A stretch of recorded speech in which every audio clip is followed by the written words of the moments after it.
I was walking in the darkness with no light to guide my way. Every road I tried to follow only led my heart astray. I was searching for a reason for the emptiness inside, but I couldn't see the answer standing there the whole time. Goeiedag geliefdes. Die werklikheid, die wêreld het maar 'n manier om partykeer vir ons te verniel. En ek neem niemand kwaadlik dat hulle op verskillende stadiums van hulle lewe regtig verniel voel nie. So ek wil hierdie week bietjie in die woord gaan delf saam met jou. Om miskien iets te leer van wat staan ons te doen as ons so verniel word en as ons so verniel voel. Ek is oortuig daarvan dat meeste van julle wat hier inskakel, een of ander tyd al so verniel deurgegaan het of besig is om deur so 'n tyd van verniel te gaan. Hoe gaan jy dit regkry om hier deur te kom? Kom sluit gerus elke dag hierdie week by ons aan. En dan kyk ons in die woord, wat die woord vir ons hieroor leer.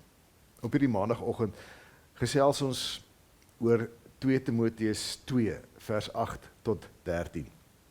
Paulus skryf die volgende: Onthou altyd dat Jesus Christus, 'n nakomeling van Dawid, uit die dood opgewek is. Dit is die evangelie wat ek verkondig. Vir hierdie evangelie ly ek verdrukking, selfs in boeye, soos 'n misdadiger. Maar die woord van God kan nie geboei word nie. Daarom verdra ek alles ter wille van die uitverkorenes, sodat ook hulle die verlossing wat daar in Christus Jesus is en die ewige heerlikheid kan ontvang. Dit is 'n betroubare woord. As ons saam met hom gesterf het, sal ons ook saam met hom lewe. En as ons in die geloof volhard, sal ons saam met hom regeer. As ons hom verloon, sal hy ons ook verloon.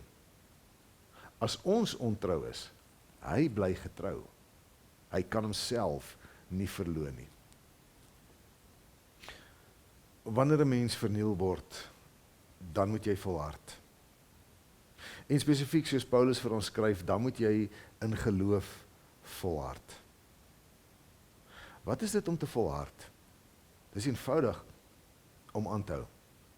Dis eenvoudig om te besluit met jou hele wese om aan te hou om net een voet voor die ander te sit. Partykeer is dit baie, baie moeilik, maar as jy 'n wilsbesluit gemaak het, dat dit is wat jy gaan doen, dit is wie jy gaan wees, dan kan jy dit doen.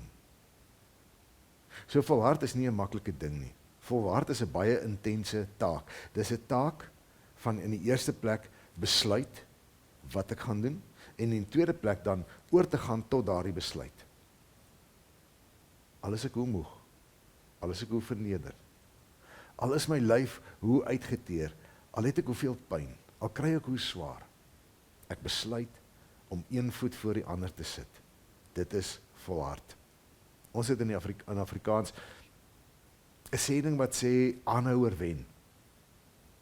Ek is nie heeltemal so seker of dit die waarheid is nie. Ek is nie so seker of daar altyd verlossing of daar altyd 'n wonderlike prys aan die einde van aanhou is nie, aan die einde van volhard is nie. Maar, as ons na die woord kyk, as Paulus sê, as ons in ons geloof volhard, sal ons saam met hom regeer, dan klink dit of dit wel tog so is vir die gelowige. As ons maar daardie besluit maak om maar die een voet voor die ander te bly sit, as ons maar besluit om nie op te gee nie, dat daar nie opgee vir ons is nie, dan is die Afrikaanse spreekwoord lyk my vir my waar, vir gelowiges. Want as ons in geloof volhard, sal ons saam met hom regeer. Wat 'n ander beter prys kan daar wees?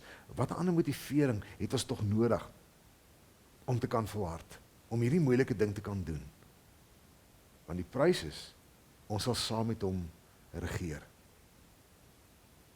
Hoor mooi wat sê Paulus, hoe sluit hy hierdie gedeelte af? En Paulus kan maar hierdie goed skryf, want hy is baie verniel. Hy skryf in vers 13, as ons ontrou is, hy bly getrou, hy kan homself nie verloon nie. So dit beteken dat Ons maar net moet aanhou na die beste van ons vermoë. Dat ons daagliks daai keuse moet maak en daagliks maar daai volgende tree moet stap.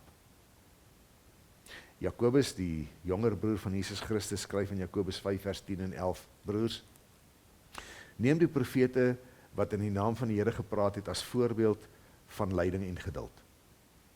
Ons noem hulle geseënd, omdat hulle volhard het. Julle het gehoor van die volharding van Job, en julle het gesien waarop die Here dit laat uitloop het. Die Here is immers ryk in barmhartigheid en ontferming. Jy sien, hier is die rede vir hoekom kan ons volhard. Soos Job volhard het, soos die profete van die oudheid volhard het. Want die Here is ryk in barmhartigheid en ontferming. Dit maak elke tree wat ek gee in volharding, hoe moeilik dit ook al mag wees, 'n tree saam met God.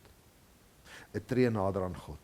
'n tree met die versekering dat God nog steeds ryk is in barmhartigheid en ontferming en dat elke tree van my binne daardie barmhartigheid en ontferming is.